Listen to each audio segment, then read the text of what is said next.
High everyone, welcome to my channel Salma blogging and cooking. আশা করছি আপনারা সকলে ভালো আছেন, আমিও ভালো আছি।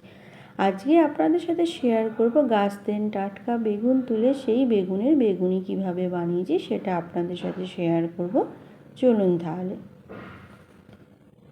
তো প্রথমে এখানে আপনাদের গাছটা দেখিয়ে দিই। বেগুনের গাছটা এত সুন্দর, একদম নরম নরম বেগুন হয়েছে, ভাবাই যায় না একটা দুটো গাছে এতগুলো বেগুন হবে। আর এটা আমি বাড়ির পাশেই লাগিয়েছিলাম, দুটো গাছ লাগিয়েছিলাম, সেই দুটো গাছেতেই এতগুলো বেগুন হয়েছে। আর বেগুনগুলো তুলে আপনাদের দেখাচ্ছি, একদম নরম। আর বেগুনটা একটু কাঁটা কাঁটা মতন হয়েছে ডাঁটটায় বেগুনে, তো খুবই সাবধানভাবে আমি তুললাম বেগুনগুলো। তো একটা গোল মতন বেগুন আর একটা যে বেগুন তুললাম এটা লম্বা, তো দুটো গাছ দু রকমের, একটা লম্বা বেগুন আর একটা হচ্ছে বেশ গোল বেগুন।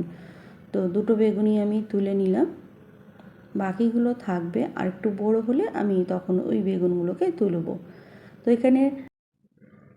এখানে বেগুনগুলোকে পাতলা পাতলা করে একদম কেটে নিয়েছি, কেটে নিয়ে লবণ জলেতে ভিজিয়ে রেখেছি। এখানে 1 চামচ লবণ দিয়ে 10 মিনিটের মতন ভিজিয়ে রেখেছিলাম।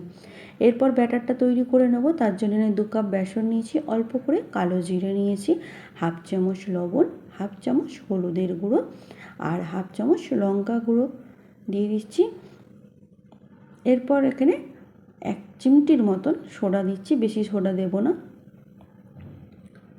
তো এখানে আমি আদা রসুনটা দিয়েছিলাম, যখন ব্যাটারটা ভালো করে ফেটে নিলাম তখন আদা রসুন দিয়েছিলাম, তো সেই জায়গার ভিডিওটা আমার স্কিপ হয়ে গেছে। এখানে 1/2 চামচের মতন আদা রসুনের পেস্ট আপনারা দেবেন। তো ভালো করে ব্যাটারটা রেডি করে নিয়েছি, দেখতে পাচ্ছেন ব্যাটারটা না পাতলা না বেশি ঘন, কাছ থেকেও দেখিয়ে দিলাম।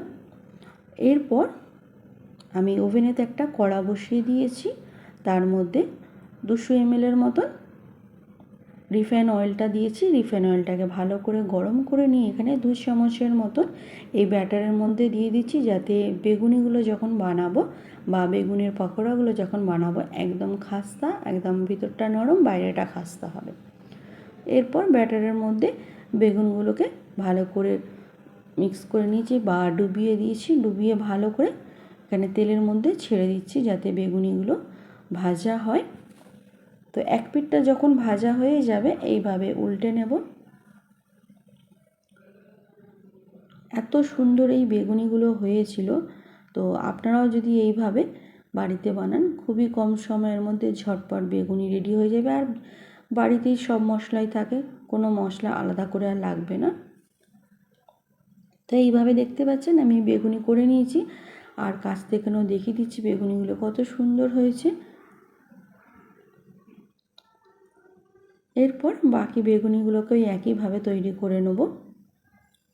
আজকে আমার চ্যানেলে যারা নতুন এসেছেন, এই ভিডিও দেখছেন, ভিডিওটি ভালো লেগে থাকলে আমার চ্যানেলটা সাবস্ক্রাইব করবেন আর নোটিফিকেশানটা অন রাখবেন।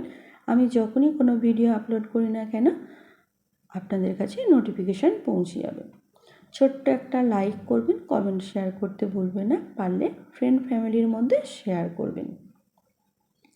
তো প্রত্যেকটা বেগুনি এত সুন্দর ফুলকোভাবে ফুলেছে, ভাবাই যায় না।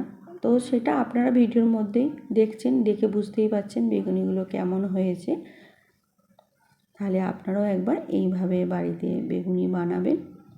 আর গাছের তোলা টাটকা বেগুনি এত সুন্দর খেতে হয় সেটা ভাবাই যায় না।